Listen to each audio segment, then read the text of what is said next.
We're going to turn this morning in our Bibles to the next chapter in Matthew's Gospel, chapter 14.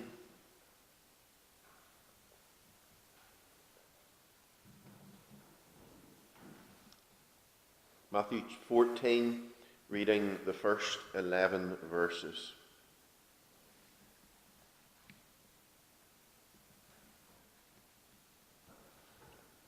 At that time, Herod the Tetrarch heard of the fame of Jesus, and said unto his servants, This is John the Baptist.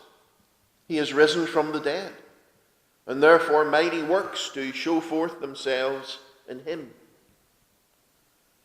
For Herod had laid hold on John, and bound him, and put him in prison for Herodias' sake, his brother Philip's wife. For John said unto him, It is not lawful for thee to have her. And when he would have put him to death, he feared the multitude, because they counted him as a prophet. But when Herod's birthday was kept, the daughter of Herodias danced before them, and pleased Herod. Whereupon he promised with an oath to give her whatsoever she would ask. And she, being before instructed of her mother, said, Give me here John the Baptist's head in a charger. And the king was sorry. Nevertheless, for the oath's sake, and them that sat with him at meat, he commanded it to be given her. And he sent and beheaded John in the prison.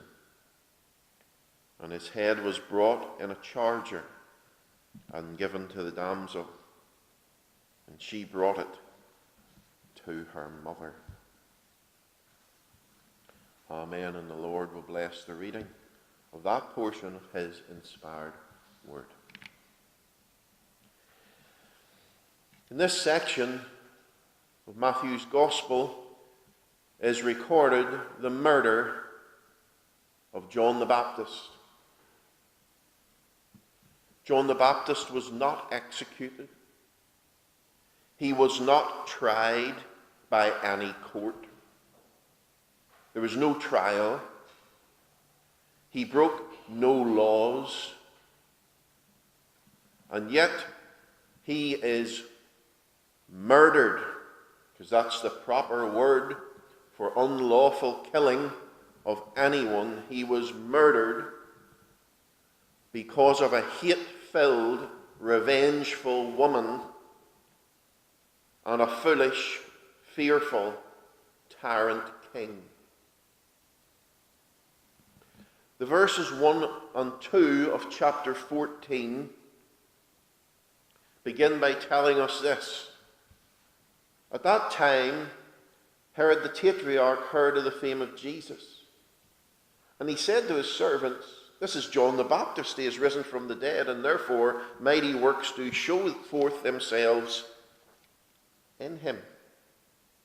Then follows in verses 3 to 12 the explanation as to what had happened before Herod had said the words of verses 1 and 2. Goes back and explains how Herod ended up in this situation. For Herod had laid hold on John, etc. It was because of Herod's guilty conscience, because of his actions in verses 3 to 11, that his guilty conscience causes him fear in verses 1 and 2, and causes him to blubber silly rubbish out of his mouth. He's risen from the dead and doing miracles. He's rose from the dead and he's coming to get me. That's basically what he was saying, isn't it?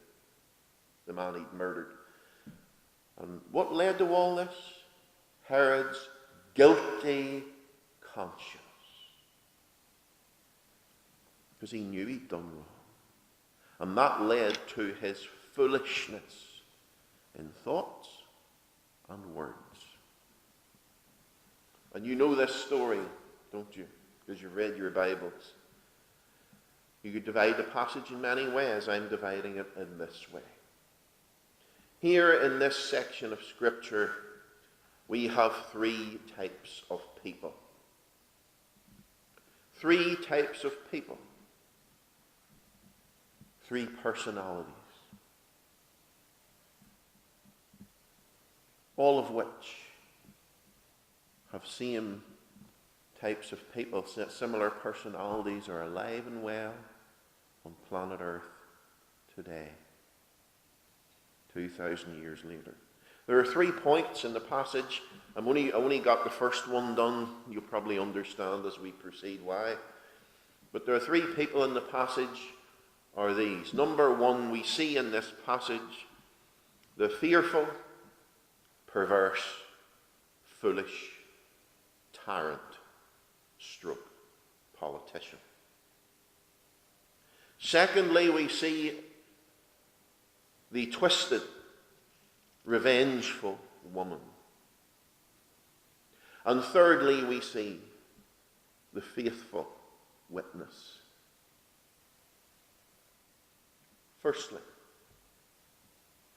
we see in this passage the fearful, perverse, foolish politician, stroke, tyrant. Who is this man? In the verses before us, verse 1, he is called Herod, the Tetrarch. Tetrarch means ruler of a quarter. But he ruled 1/3 of Israel at this time as a puppet king. His name, in other parts of Scripture, this same King Herod is called Herod the Tetrarch, or Herod Antipas. Herod Antipas is one of the many sons of Herod the Great. Now you remember Herod the Great, the murderer of babies in Bethlehem.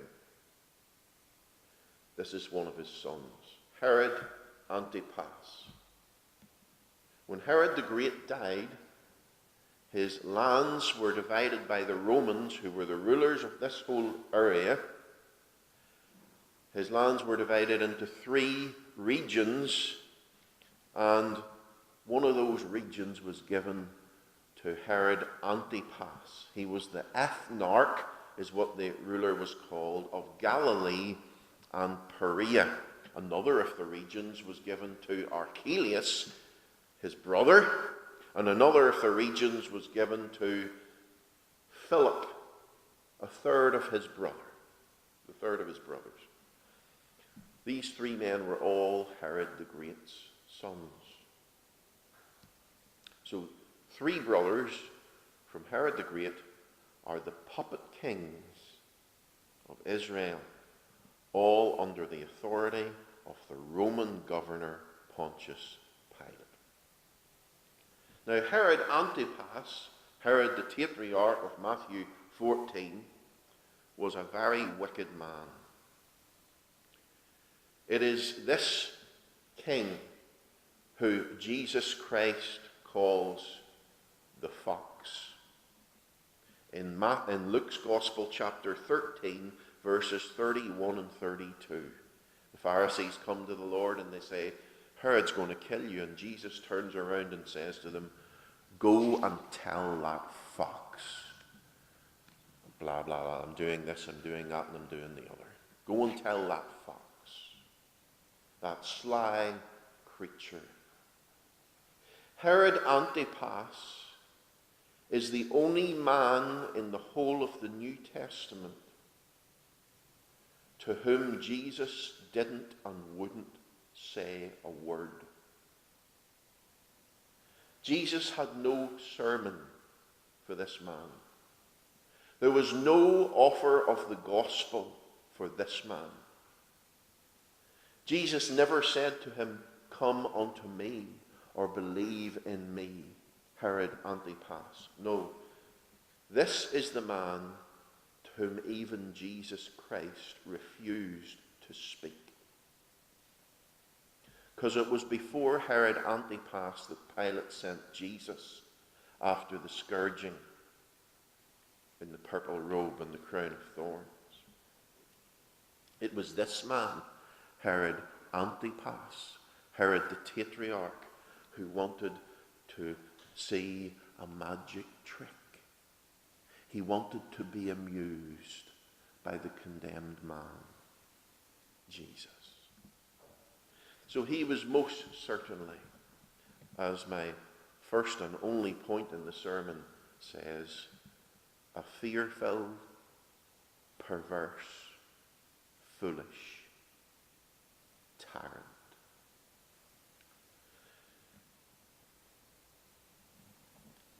Where's the evidence for me saying that? All the evidence is directly in the passage in front of you. Let's go through the evidence. This person was fear-filled, fearful. Verse 5. And when he would have put him to death, he feared the multitude, because they counted him, John, as a prophet. He was a nervous wreck, this king. No wonder, after the things he did.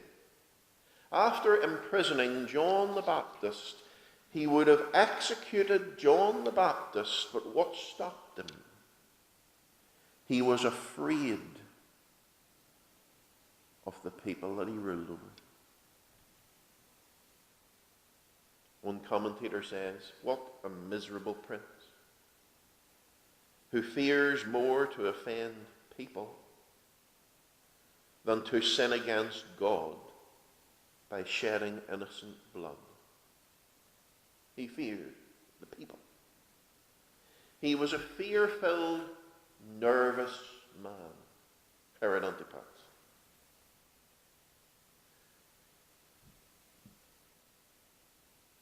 At the time, Herod the Tetrarch heard of the fame of Jesus, and he said to his servants, this is John the Baptist risen from the dead. What's he afraid of in those verses? Oh, John the Baptist has come back. Isn't that what he's afraid of? He's living in irrational fear. A fear-filled man, afraid that someone has risen from the dead and is coming back to get him. Not only was he fear-filled, this is, by the way, of course, what you would expect, because doesn't it say in the book of Proverbs in chapter 28 and verse 1 that the wicked flee when no man pursues? John the Baptist wasn't coming back from the dead to get him, but the righteous are as bold as a lion. The wicked are nervous. They're afraid of nothing, of shadows. But not only was this man a fear-filled man. I use the word fearful not in the sense you should be afraid of him, but that he himself is full of fear. But secondly, the passage teaches us he was perverse. Perverse. Twisted. Morally twisted. See, it says in verses 3 and 4, for Herod had laid hold on John and bound him and put him in prison for Herodias' sake, his brother Philip's wife. For John had said unto him, it is not lawful for you to have her. You see his perverseness. His brother Philip, another tetrarch in Israel, another king, another puppet king, Herod Antipas had taken his brother's wife. Herodias is her name, for himself. Philip was married to Herodias and had a child to Herodias. a daughter whose name is Salome. So Herod Antipas stole his brother's wife. He's perverse. By the way, the wife that he stole from his brother was also his niece. He's her uncle. He's perverse. Matthew Henry, the Puritan, says, here in this passage we see a compilation of wickedness. Adultery, incest, besides the wrong done to his brother Philip, who had a child by this woman, end of quote. Perverse, morally perverse. Herod the Tetrarch was perverse like many people are today. But not only was Herod incestuous, having an incestuous relationship with his niece, he was watching his niece's daughter dancing before him and his friends at his birthday party. Tells you more about it in Mark's parallel account. And they were not sitting around in funny hats eating jelly at this perverse man's birthday party. This Herod was a lustful pig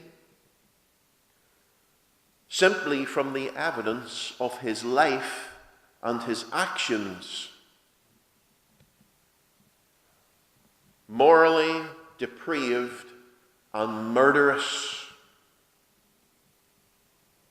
Another example of his perverseness is found in verse 9.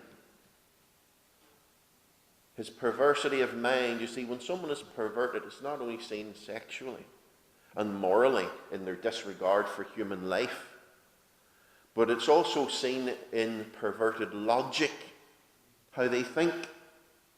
It affects every aspect of the humanity that they have, how they think, what they do, their morals, how they regard other people. Look at the perverse logic in verse 9. And the king was sorry. Nevertheless, for the oath's sake, and them which sat with him at meat, he commanded it to be given to her.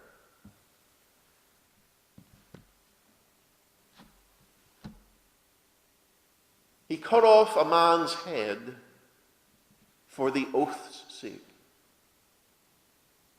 What kind of perverse logic is that? Did Herod Antipas in reality, in real life, have any regard for promises? Oaths? Did he? As if he wouldn't break an oath? What about his brother Philip and Herodias' marriage oath to one another? He just broke that in an instant. What about his own coronation oath to do justice? He breaks that in an instant. Promises mean nothing to this man. He didn't care about oaths. Yet he murders a preacher for the oath's sake. What a perverted mind. Acts totally inconsistently with what he is. Perverted sexually, perverted violently, and perverted morally on the point of right and wrong. He is so inconsistent. Fear-filled. Perverse. Thirdly, the third section of evidence for me saying these things about him, I say he's foolish and shallow. That is seen in verses 6 and 7. When Herod's birthday was kept, the daughter of Herodias danced before them and pleased Herod, whereupon he promised with an oath to give her whatsoever she would ask. How foolish and shallow. Do you see it? What a stupid thing to do. half drunk at his birthday party, after him and his mates lecherously watch his niece's daughter dancing, he's pleased. The shallowness. He's pleased in his stupor. And then the foolishness of his mind comes out through his mouth. And he takes an oath before all his friends and promises to give the girl whatever she asks because she pleases him. The big talker in front of others, the braggart.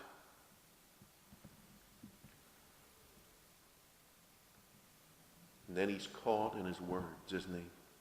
Like the fool he is. Hook, line, and sinker. Because his devious, adulterous girlfriend has already led a trap, told her daughter what to ask for, because his adulterous girlfriend knows him so well, what he's like. And she has already manipulated her own daughter to ask for murder. The head of John the Baptist.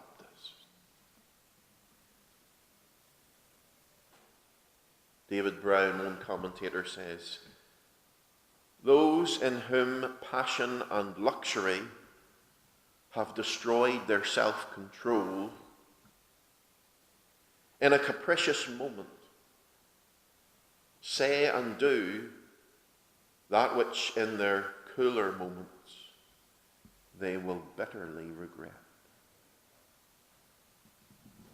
So, this man Herod Antipas is a fearful, perverse, foolish, shallow man. The fourth thing I want to say about him is this. He's also a tyrant. He's a political tyrant.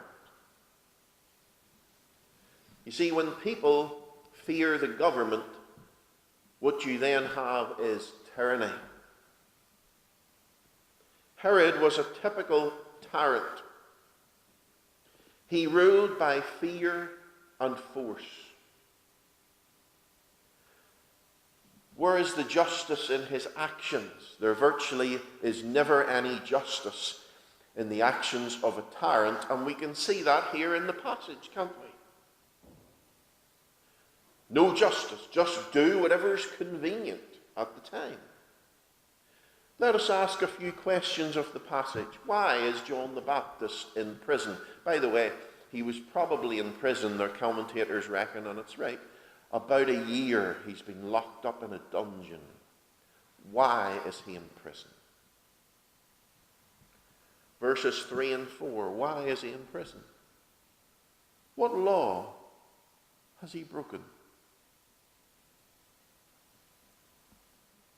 What trial or court case did John the Baptist go through before he ended in prison? What was he convicted of? What crime? The answer to all those questions is none. Because there was no court case, there was no trial, he hadn't broken any law, there were no charges against him, he had committed no crime. But he spent a year in prison on the whim of a tyrant. Because this is what makes a tyrant, this behavior, isn't it? Illegally imprisoned, without a trial, without charge or crime. That is tyranny, isn't it? Because under King Herod Antipas' rule, there is no such thing as freedom of speech.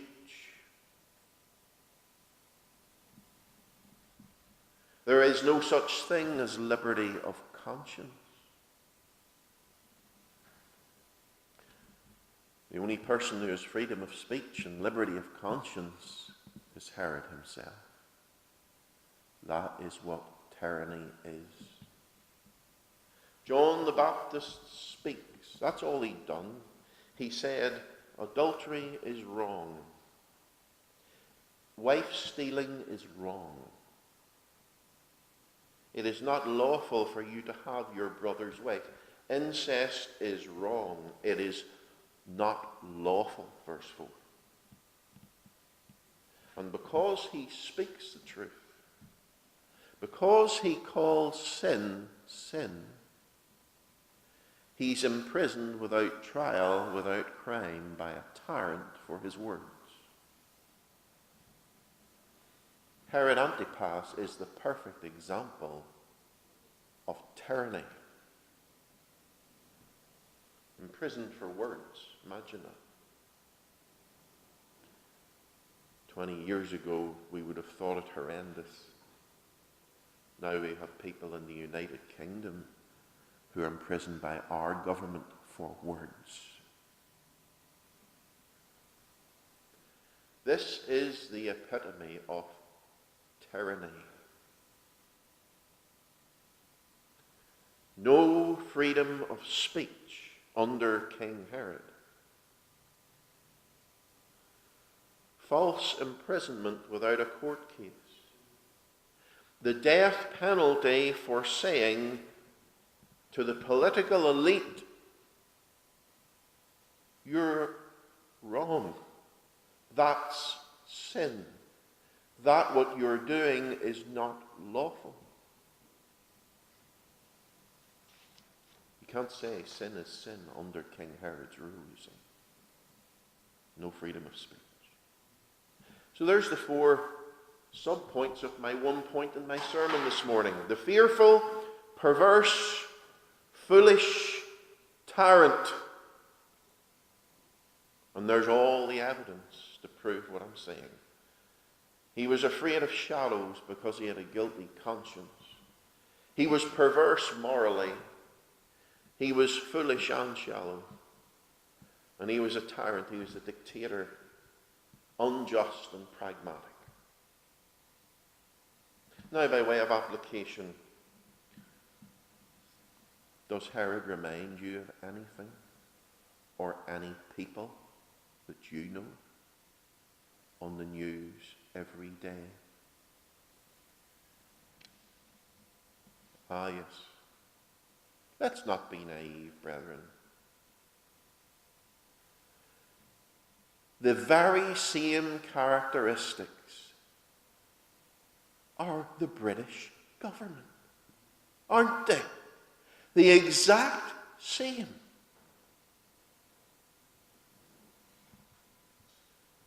The exact same characteristics are shared by almost every government in the European Union. The exact same characteristics are shared by most of the government in the United States of America, except Donald Trump. He's a normal type of man who's not one of their elite group, and they hate him for it. Do you realize, really, what we're living under?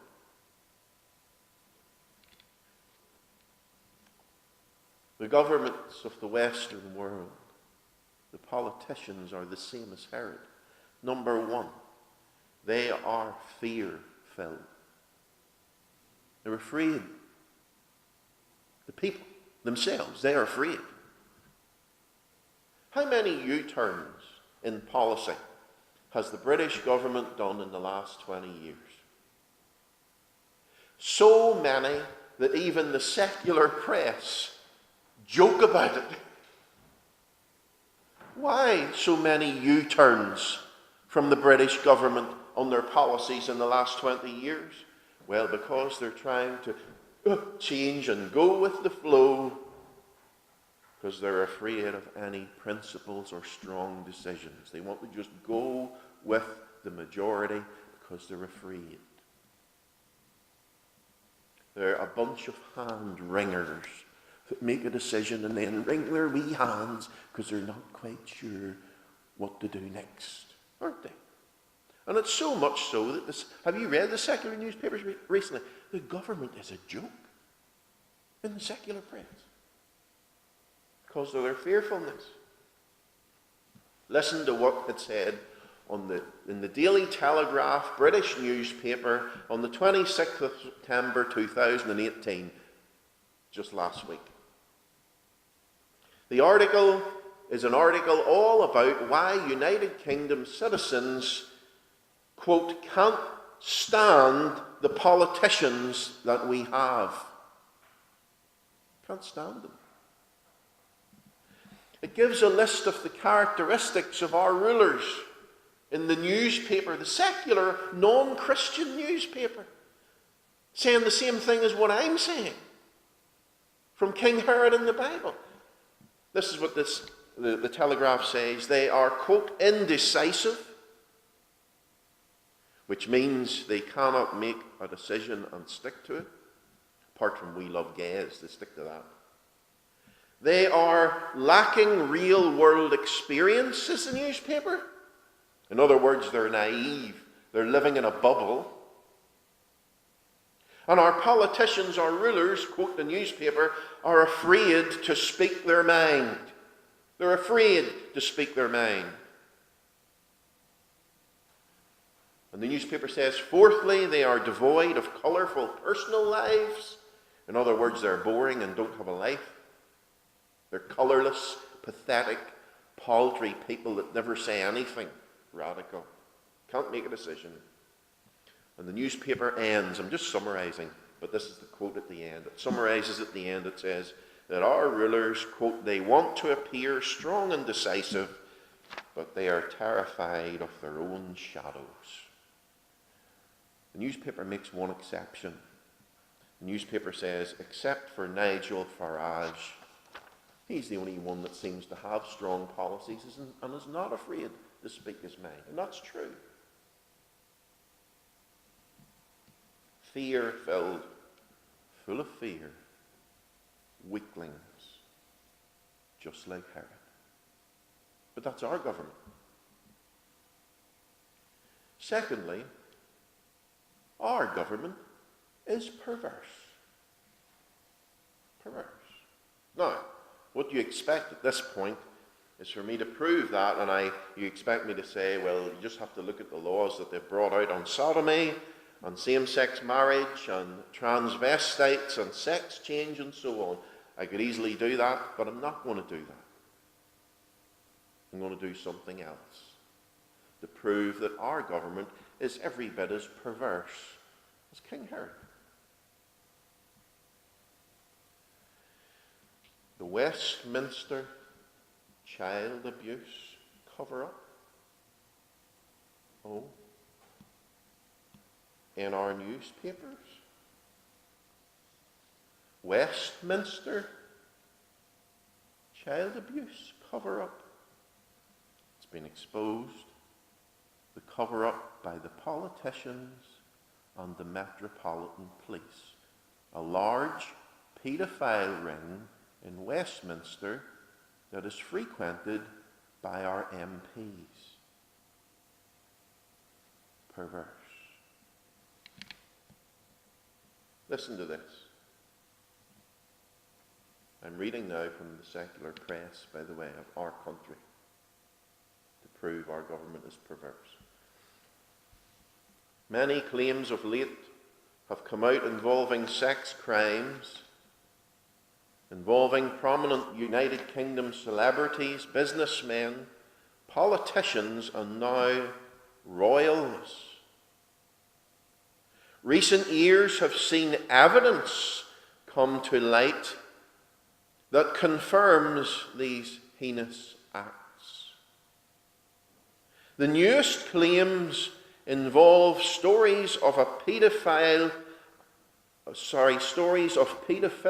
and murder at the highest levels of United Kingdom and US society that Scotland Yard confirms to be true.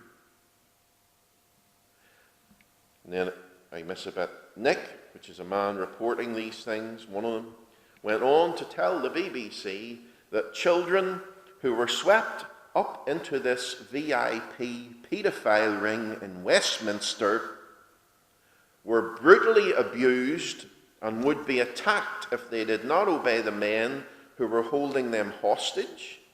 He also describes what appears to have been a fairly brazen operation. People, this is a guy that used to be one of these, and he's grown up now and he's telling, which lots of the children are telling now, this is where the evidence is coming from. People drove us around. The people who drove us around could come forward. Staff in some of the locations could come forward. There are so many people who must have been suspicious. We weren't smuggled in under a blanket through the back door. It was done openly, and people must have questioned that, and they need to come forward. Just as Britain was processing this shocking news of child rape and murder by its political elite.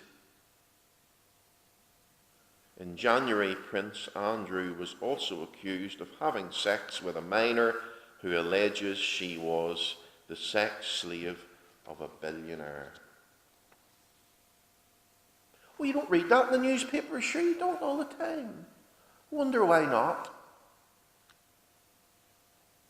It's all over the internet. It's in books written by sociologists, of which I have two. Our government is perverse. There's no denying it. The British government is perverse, like Herod. You heard of Bohemian Grove in the United States of America. Type it into Google on YouTube and watch what you see. Every year, the world's leaders in the Western world go to Bohemian Grove. It's a massive, hundreds of acres area of redwood forest. Obama, Cameron, I don't know about our current Prime Minister, so I'll not pretend to know. All the previous ones, Tony Blair, they're all there. And they go there, and no civilians, no ordinary people are allowed anywhere near it. And the local people that live in the area are in uproar because they have this great big, supposed conference, and no one's allowed in, but all the locals say that the amount of prostitutes and male prostitutes and children that are child prostitutes that are brought into the area during the time when all the politicians are there having their parties is horrendous. And you can watch the video that was smuggled out of the place on YouTube. And it's horrendous. I wouldn't advise you let your children see it. Now, this is our leaders.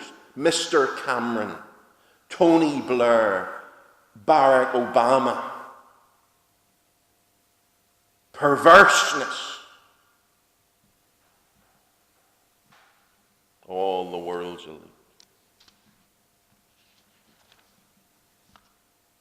You heard of a man. This is the last thing I'm going to quote to you under this. You heard of a man called Jeffrey Epstein? Probably not, because the BBC vets our news that much that you really don't hear anything that's very important. Listen to this. Jeffrey Epstein, a disgraced financier and a known friend of Prince Andrew, in 2008 pleaded guilty to felony solicitation and procuring persons under the age of 18 for prostitution. And he confessed to this. Forced to have a minor to have sex with Prince Andrew. Epstein himself is no stranger to allegations and lawsuits pertaining to sex crimes involving children. 3 12-year-old girls were brought to Epstein from France as a, quote, birthday gift. He has also been sued over a dozen times by girls who claim they were abused while underage, all of which were settled out of court by lots of money. Former Palm Beach police chief, whose department investigated Epstein after complaints were brought to them, again recently by the parents of a 14-year-old girl. So this is the man, Jeffrey Epstein. You get the picture.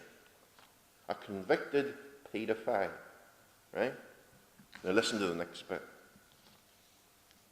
Why did convicted billionaire, paedophile, Jeffrey Epstein, who it has been proven has pimped out underage girls to powerful men all over the world, why was he found to have 21 contact mobile phone numbers for Bill Clinton? And why did Bill Clinton fly on multiple occasions to the private Caribbean island that Epstein owns, where Epstein regularly held wild sex orgies? The press says, let me give you a hint. It was not to discuss politics over milk and cookies. I could go on. I'm always tempted to go on, but I won't. Hush, hush it all up. But it's disgusting because our politicians, the rulers of the Western world, are perverts like Herod Antipas. And that's the truth. Fear-filled, perverse. Thirdly, foolish and shallow. Foolish and shallow.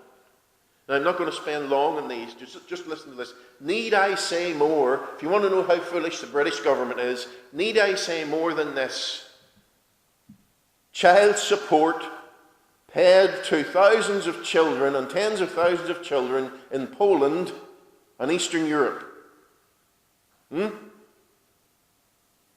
that's not dumb, I don't know what is. This is our leaders. Foolish. They come here, one of the parents comes here and works, and we send millions of child benefit to Poland to look after their children. Out of your tax and mine. If that's not foolishness, I don't know what is, brethren. Our leaders are baboons, they're fools. Need I say more than the British immigration policy? Or the austerity cuts that we've all been suffering for the last 15 years now, since the slump, supposedly?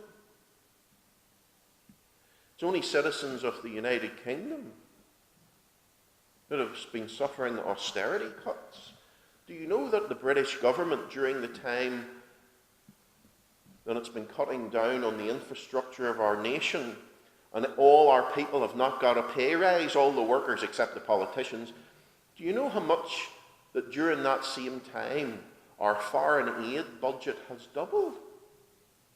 People of the UK, we'll not fix the roads, we'll pay people less, but our foreign aid that's going to Pakistan and mostly Muslim countries that are run by terrorists around the world has doubled since 2008.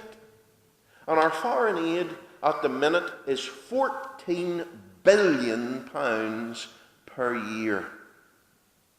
That's what our government is sending to Arab countries. What is £14 billion equal to? While the people of the United Kingdom suffer austerity cuts. Well, it's equivalent on the roads in the United Kingdom, about £4.6 million is spent per year to fix them. 4.6 million. They're sending 14 billion. We get all of new roads for a fraction of it. Or the NHS budget for a year in the United Kingdom is 110 billion. The NHS, the great bottomless hole, takes 110 billion pounds. We're sending 42 billion, which is over a third of the NHS budget, to Arab countries. While the nurses in the surgical ward in the Royal Victoria Hospital in Belfast, one nurse has to cover 2 wards while I was in there. In the surgical ward, prepping for surgery and coming back. One nurse for 2 wards. And we send 42 billion as foreign aid. What kind of brains do our leaders have? If that's not foolishness, I don't know. Tuition fees, young people. You ever been to university? Do you want to go to university? Some of the folks that are members of our church, and we know as our families went to university, you know what tuition fees are in the United Kingdom? £9,280 per year. That's the official statistic. £9,280 per year. And you do at least 3 years in university. So you work 3 nines is 27. It's near £30,000 for university fees. 42 billion, if that was put into university fees, you know what it would mean? This is an honest fact. It would mean that all the students in all the universities of the United Kingdom could all have free tuition and do their degrees for no fees at all. It would more than cover that. But of course our government doesn't care about United Kingdom citizens. They care about Islamic terrorists. And that's one of the big things in the newspaper too. The funds are going to, in many countries, terrorist organizations. 14 billion. 14 billion could cover an extra 320,000 policemen on our streets. But we don't need that, of course, sure we don't. No, in Ballymena, on Saturday night, in the city of Ballymena, there are 2 policemen on duty on a Saturday night. And if men turn up outside your door with baseball bats and you phone them, this is a fact, I was told this by a policeman, and you phone them saying there's a gang outside my house with baseball bats, they will say, there's only 2 of us here, we can't leave the station, we'll have to send to Belfast for backup. You're totally defenceless. The policeman said they'll generally not come in a shorter time than an hour, even if it's an emergency. £14 billion sent in foreign aid could pay the full wages of 320,000 policemen. But oh no, that's not what our rulers do, because they're foolish, like King Herod. The country's infrastructure, the roads can fall apart, but our rulers send it all to foreign countries because they're fools. Foolish and shallow.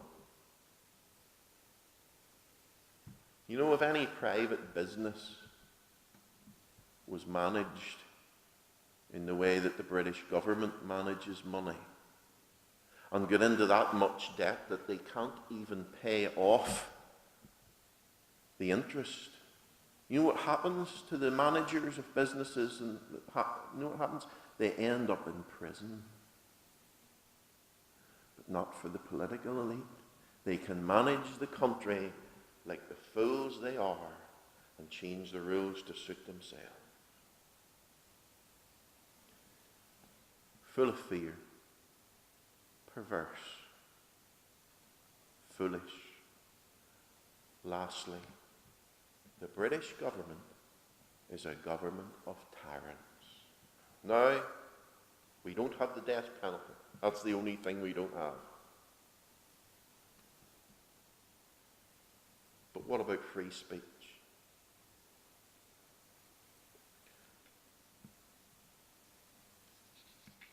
No hate speech laws. Have we not any hate speech laws? Oh. Incitement to religious hatred. Unjust imprisonment for people who speak and say the wrong thing. What is that? Well, you're not allowed to have your own conscience and believe that a thing is wrong, and you're not allowed to speak against it without a threat of imprisonment. Well, that's just what John the Baptist had to suffer, isn't it? That's called tyranny. They want to police our conscience, you see. They want to police our words. They want to instill in our children British values by law.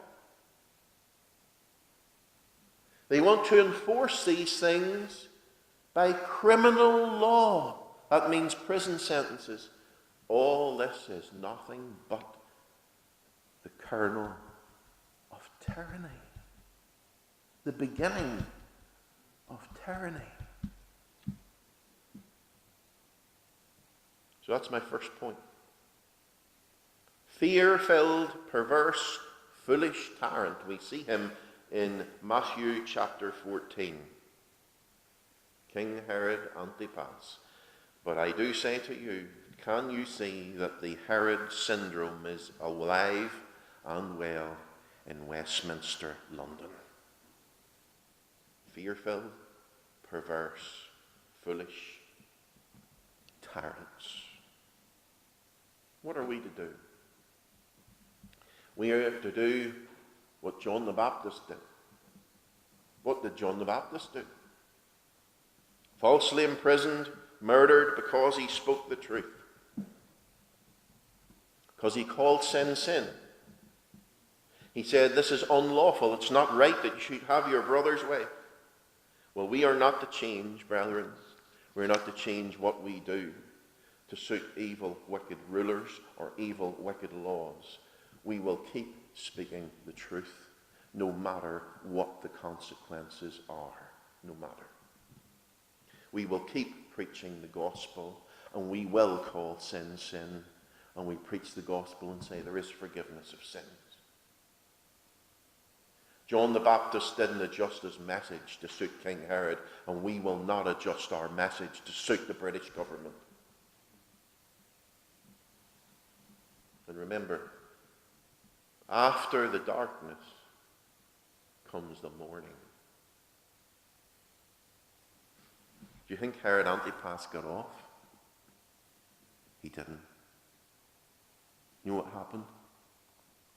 Because of his foolish action,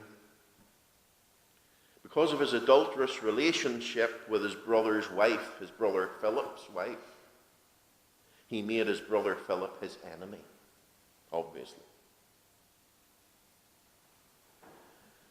And because of his adulterous relationship with Herodias, his real wife, whom he'd gotten rid of, her father was the King Artus of a part of Arabia. And of course, the father of Herod's true wife was not happy that his daughter was set aside and that Herod was now taking another woman. So Herod's father-in-law went to war with him, and Herod lost the war, and it cost him dearly. Herod Antipas lost his army, lost most of his finances and a lot of his respect. And when he lost his respect, Herodias, his adulterous girlfriend's brother, who's also called Herod Agrippa, in AD 39, accused Herod Antipas of treason to the Roman Emperor Caligula. And Caligula found Herod Antipas guilty of treason and removed all his lands from him, all his power, all his money, and it was all given to his brother Philip, whose wife he'd taken. And Herod Antipas was exiled to Gaul. He had to go and live in Gaul, and there he was assassinated on the orders of the Roman Emperor Caligula.